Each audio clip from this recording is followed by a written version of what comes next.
કંથ કંથ કેવે લાભ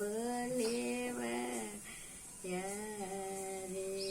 દાતણ કરજો વીરા તુલસીને કારે કેવે લાભ લેવા યારે મુખલું સજો રે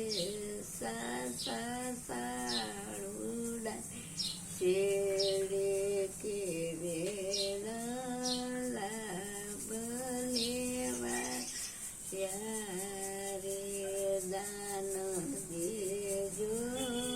રે પીરા ગાયુના દાન કે લાભ લેવા યારે આટલું ગાયું.